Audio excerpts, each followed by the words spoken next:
আল্লাহ নবী মুহাম্মদুর রাসূলুল্লাহ সাল্লাল্লাহু আলাইহি ওয়াসাল্লাম হযরত আয়েশা সিদ্দিকা রাদিয়াল্লাহু তাআলা আনহা সহকারে বিবিদেরকে নিয়ে আল্লাহর রাসূল ঘরের দরজার সামনে বসে গল্প করতেছে।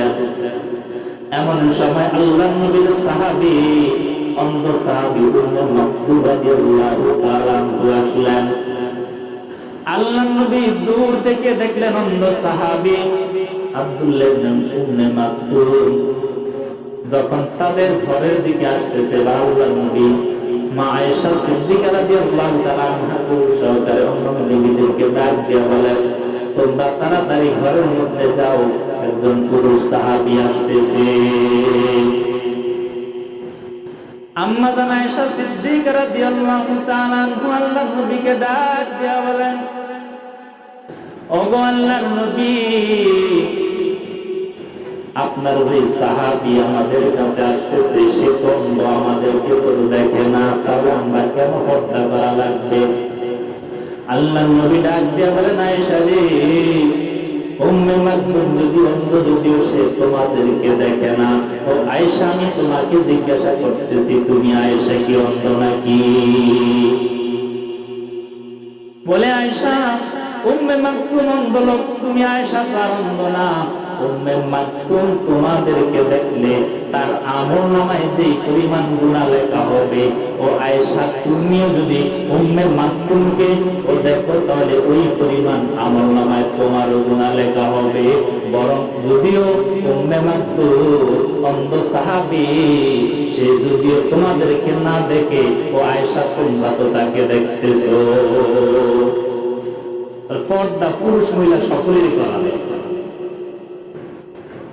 এই পর্দাটা হলো ফরজ। মহিলাদের ভিতরে যদি একটু পর্দা থেকেও থাকে, পুরুষদের ভিতরে কোনো পর্দাই নেই।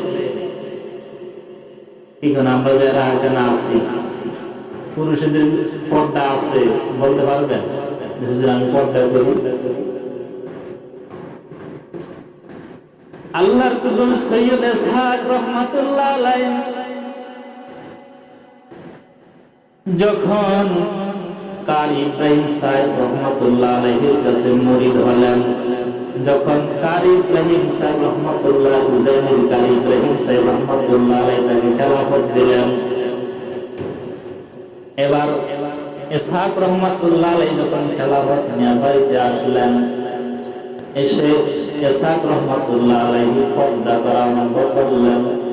তিনি তাদের বাড়ির পুরনো একটা কাছারি ঘর আছে, ওই কাছারি ঘরের ভিতরে এসে দরজা জানালা বন্ধ করে দিয়ে ঘরের মধ্যে বসে রয়েছেন তার স্ত্রী সহকারে।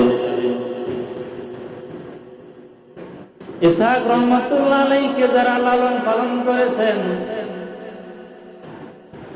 সেই সমস্ত মহিলারা যখন শুনছে যে ইসহাক রহমাতুল্লাহ আলাইহি ওই উজানির জমিন থেকে এই বরিশালের জমিনে আসছে, তখন তাকে দেখার জন্য গেলেন। যখন তার কাছে অনুমতি চাওয়া হলো যে আপনাকে যারা লালন পালন করেছে, যারা আপনাকে কোলে পিঠে করে মানুষ করেছে, তারা আপনাকে দেখতে আসছে, আল্লাহর কুতুব ইসহাক রহমাতুল্লাহ আলাইহি বলেন, আমি এখন থেকে পর্দা করতেছি, আমি ওই বেগানা মহিলাদের সাথে দেখা করতে পারবো না। তার মধ্যে মুরব্বী মহিলা বলতেছে, তাকে আমি কত কোলে পিঠে করে মানুষ করলাম, তাকে সেই ছোটবেলা থেকে বড় হওয়া পর্যন্ত তার সাথে দেখা সাক্ষাৎ করেছি, আমাকে অনুমতি দাও বলে না, তাও দেওয়া হবে না। কারণ আমি উজানির কারি ইব্রাহিম সাহেব রহমাতুল্লাহ আলাইহিতে খেলাফত পেয়েছি, আর উজানির কারি ইব্রাহিম রহমাতুল্লাহ আলাইহি আমাকে সবক দিয়েছেন যে বাবা তুমি তোমার বাড়িতে যাও, তুমি পর্দা করবা। ওই মহিলা দরজাকে ধাক্কা দিয়ে যখন ওই রুমের ভিতর প্রবেশ করলেন, আল্লাহর কুতুব ইসহাক রাহমাতুল্লাহ আলাইহি এমন জোরে একটা চিৎকার দিলেন, চিৎকারে ছোট বৃদ্ধ মহিলা বেহুশ হয়ে পড়ে গিয়েছে। যখন তাকে ওই রুম থেকে বের করে নিয়ে আসলো এবং বলতেছেন যে হুজুর আপনি মহিলাকে দেখে কেন চিৎকার করলেন? এই মহিলা তো আপনাকে কত কোলে পিঠে করে মানুষ করেছে। বলে যদিও সে আমাকে কোলে পিঠে করে মানুষ করেছে, এখন তো আমি বালক হয়েছি, এখন তার সাথে আমার দেখা দেওয়া হারাম, অতএব আমি তার সাথে দেখা দিতে পারবো না। এখন মহিলা যেহেতু জোর করে আমার কাছে আসছে, এখন আমি চিৎকার না দিলে মহিলা কিন্তু আমার সামনে এসে যাইত আর আমার পর্দা লঙ্ঘন হয়ে যেত। আমরা মনে করছি পর্দা মহিলারাই করে, পর্দা পুরুষেরও ফরজ, মহিলারও যেমন ফরজ পুরুষেরও তেমন ফরজ। পর্দা করার দরকার আছে না ভাই? বলে হুজুরে ওটা আমার বড় ভাবি, তাহলে আমি বড় ভাবির সাথে দেখা করলে অসুবিধা কি? আল্লাহর নবী বলেন দেবর হলো মৃত মানুষের মতো। মৃত মানুষকে যেমন মানুষ ভয় করে, তেমন ভাবে বড় ভাবি ও দেবরকে সেরকম ভয় করতে হবে। আপন বড় ভাবির সাথে দেখা করা হারাম। আমরা তো কেউ ছোট ভাই মাতাম কি বলি না? আপন চাচাতো বোনের সাথে দেখা দেওয়া হারাম, মামাতো বোনের সাথে দেখা দেওয়া হারাম। অর্থাৎ যাদেরকে আপনি বিবাহ করা আপনার জন্য জায়েজ, তাদেরকে দেখা দেওয়া হারাম। আর যাদেরকে বিবাহ করা হারাম তাদেরকে দেখা দেওয়া যায়। মাকে বিবাহ করা হারাম, মাকে দেওয়া যায়। দাদিকে বিবাহ করা হারাম, দাদিকে দেখা দেওয়া যায়। এইভাবে কোরআনুল কারীমের মধ্যে আল্লাহ তাআলা 14টা বিস্তারিত কথা বলেছেন। 14 জনের সাথে দেখা দেওয়া হারাম, 14 জনের সাথে দেখা দেওয়া হালাল। এজন্য আল্লাহ তাআলা যদি আমাদেরকে তৌফিক দান করে, কাদের সঙ্গে পর্দা করতে হবে আর কাদের সঙ্গে পর্দা করা লাগবে না, যদি আল্লাহ হায়াতে বাঁচায় তাহলে সামনের দিকে আলোচনা চলতে থাকবে ইনশাআল্লাহ। আল্লাহ তাআলা আমাদেরকে মৃত্যু পর্যন্ত পর্দার সাথে চলার তৌফিক দান করে, সকলে বলি আমিন। আর আল্লাহ তাআলা যেন আমাদেরকে পূর্বের মতো আমরা যেন আল্লাহর প্রতি আমাদের তাওয়াক্কুলকে নিয়ে যেতে পারি, উলামায়ে কেরামকে মহব্বত করতে পারি, বুজুর্গানে দ্বীনকে মহব্বত করতে পারি, শত্রুতা না করে। যেমন মানুষের ভুল থাকে কি থাকে না, একজন হুজুরও মানুষ আর পাবলিকও মানুষ, তবে ভুল কারা করে? মানুষই করে। হুজুরকে যে ভুল করতে পারবে না এরকম কোনো গ্যারান্টি আছে? হুজুরও ভুল করতে পারে, মানুষ বলতে ভুল করে। এই জন্য আপনি যার হুজুরে এই কাজ কেমনে করবে? এই জন্য আল্লাহ নবী বলেন, যখন তোমাদের চোখের সামনে দেখো কোন আলেম ওলামা কোন একটা কাজ করেই ফেলেছে, তখন তোমরা তার সমালোচনা করিও না, তার বিরুদ্ধে শুনে যায় না, তোমরা বরং সেটা আল্লাহর আদালতে ছেড়ে দাও।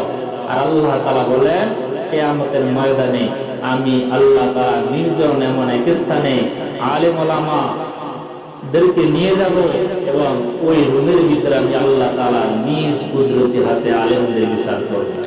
কার বিচার করব? আলেমদের বিচার দায়িত্ব নিছে কে? আল্লাহ তাআলা নিছে। আল্লাহ তাআলা দুনিয়াতে কাহাকেও আলেম ওলামার বিচার করার ক্ষমতা দেয় নাই, কিন্তু বর্তমানে দেখা যায় আলেম ওলামাদের বিচার হয়, কিন্তু কোন চোর বাটপারের বিচার হয় না। যদি আল্লাহর কথা মানতাম, আল্লাহর কথা শুনতাম, তাহলে আজকে ওলামায়ে কেরাম এই জালেমের জেলখানার মধ্যে দুঃখে দুঃখে মরত না। আল্লাহ তাআলা আমাদেরকে উলামায়ে কেরামকে মৃত্যু পর্যন্ত ভালোবাসার তৌফিক দান করে, সকলে বলি আমিন। ওয়া আখির দাওয়ানা আলহামদুলিল্লাহি রাব্বিল আলামিন।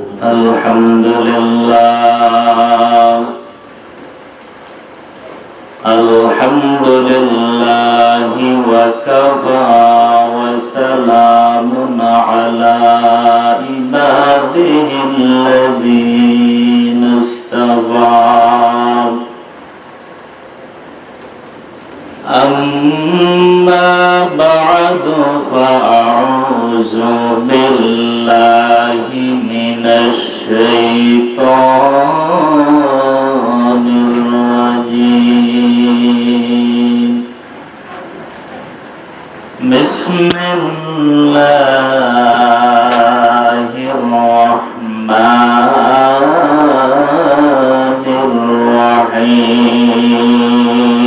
الرحيم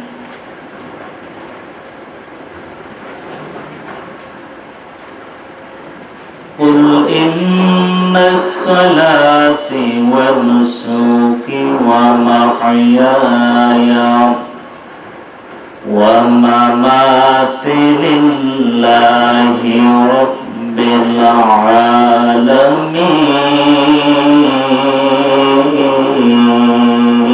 العالمين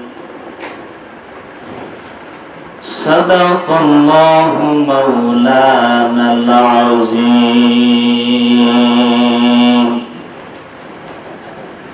قال النبي صلى الله عليه وسلم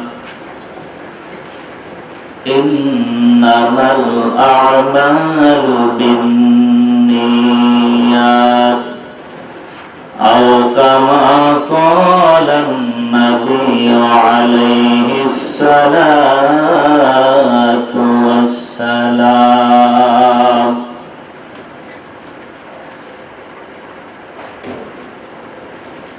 الصدقة ترد البلاء أو كما قال النبي عليه الصلاة والسلام إن الله وملائكته يصلون على النبي يا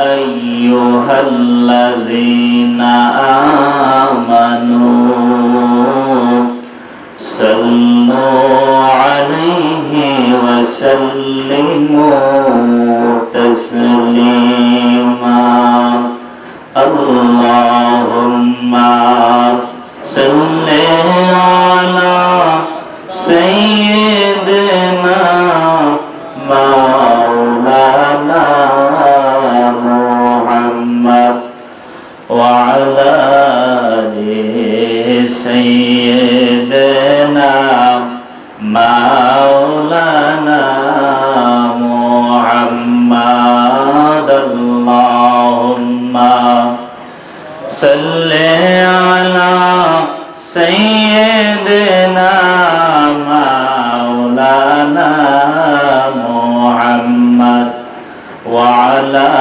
آل سيدنا مولانا محمد কোন দিন জানিলা কশিবে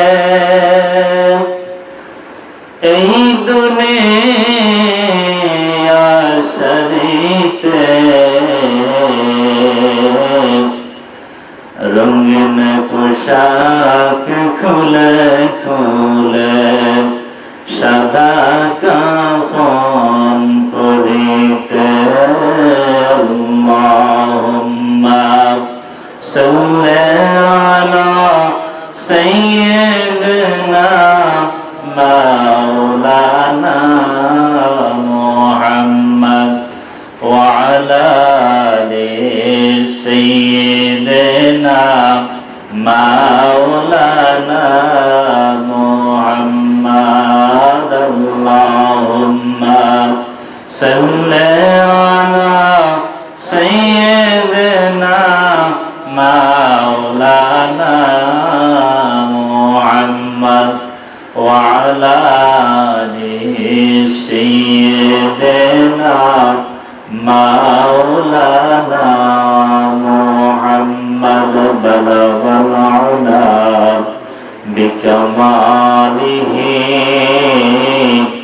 কাশাফাত দুজা বিজামালিহি হাসনাত জামিউ খিসালিহি সাল্লু আলাইহি ওয়া আলিহি বালাগাল উলা بكماله كشف الدجى بجماله حسنت جميع خصاله صلوا عليه وآله سلموا يا كمبا صلوا على صدر الأمين مصطفى ما جاء إلا رحمة للعالمين لا إله إلا الله لا إله إلا الله لا إله إلا الله لا إله إلا الله لا إله إلا الله لا إله إلا الله لا إله إلا الله لا إله إلا الله محمد رسول الله صلى الله عليه وسلم الحمد لله আল্লাহ পাকের দরবারে লাখ কোটি শুকর ও সুজুদ যে মহান রব্বুল আলামিন আমাদের সকলকে এই ফিতনা ফাসাদের জামানায় আল্লাহ তাআলার আশিকিন জাকিরিন শাকিরিন মুহিব্বিন বান্দা হিসেবে কবুল করে আল্লাহ তার মহান হুকুম পবিত্র শুক্রবার গরিবের জন্য হজের দিনে আল্লাহ তার ঘরে আসার বসার ও আমলের নিয়তে কোরআন হাদিসের আলোকে কথা শোনার তৌফিক দান করছেন এই জন্য দিল থেকে শুকরিয়া দান বলি আলহামদুলিল্লাহ আল্লাহ পাকের শুকর আল্লাহ পাকের ফজল ও করম যে মহান রব্বুল আলামিন সুস্থতার মতো নিয়ামত আমাদেরকে দান করছে আমাদের মতো কত মানুষ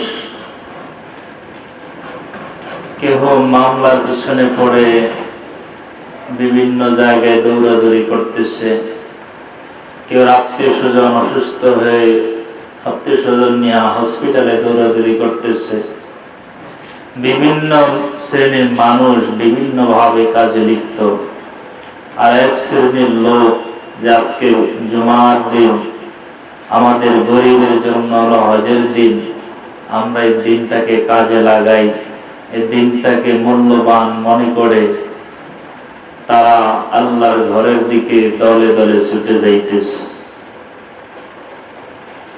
এজন্য পৃথিবীর সব মানুষ কিন্তু পাগলের দল কিসের দল পাগলের দল কোন মানুষ পাগল ছাড়া নাই পৃথিবীতে যত মানুষ আছে সবাই পাগল